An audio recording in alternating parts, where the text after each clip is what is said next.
Let's jump right into this explainer on navigating that sudden, heavy tension when a routine traffic stop suddenly crosses into your personal boundaries. Picture this. You're pulled over, your heart is racing, and out of nowhere, the officer escalates the encounter with an intrusive personal question, or worse, a physical search request. So what exactly is your safest next move? Well, let's break it down. Scenario 9. Where are you headed? Navigating destination questions. Hearing those exact words, "where are you coming from?" it can make you feel totally compelled to justify your presence on a public road. But legally speaking, you have absolutely no obligation to answer that. First things first, your immediate physical actions just need to project calm. Maintain a neutral facial expression, and whatever you do, try not to act flustered. Why? Well, because you literally don't need to justify your presence to an officer unless they have additional reasonable suspicion of a crime. So here is your go-to script.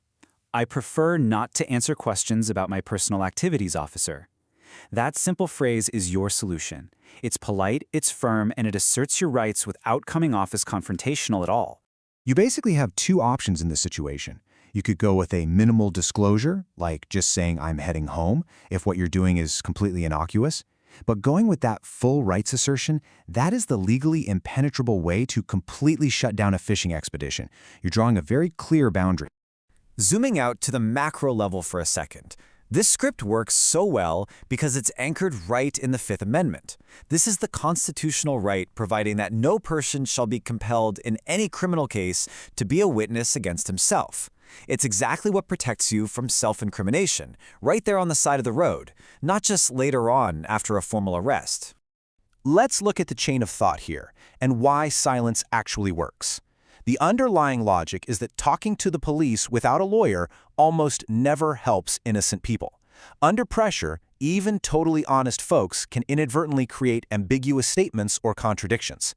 Your silence is constitutionally protected, guys. It is not evidence of guilt. Just remember, statements can and will be used against you, but your polite silence, that cannot. Scenario 10. The physical search. Can I search you? Okay, when an officer asks if they can pat you down or check your pockets, the stakes have shifted dramatically. Understanding your rights in this highly pressurized, intimidating moment is absolutely critical. Your physical response here needs to be flawless compliance. No nervous movements, just remain calm, keep your hands clearly visible, and absolutely do not reach into your pockets or fidget, because that can instantly be interpreted as a threat. And of course, if you're asked to step out of the vehicle, comply right away. But listen, physical compliance does not mean you're giving up your rights. Even if they claim they have the authority to search you, you've got to use this exact phrase, "Officer, I do not consent to a search of my person." Saying this out loud creates a vital verbal record of your non-consent.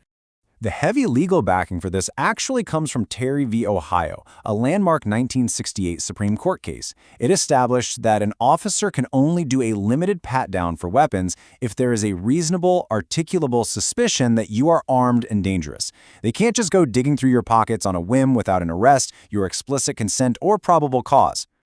So this entire scenario directly invokes your Fourth Amendment rights.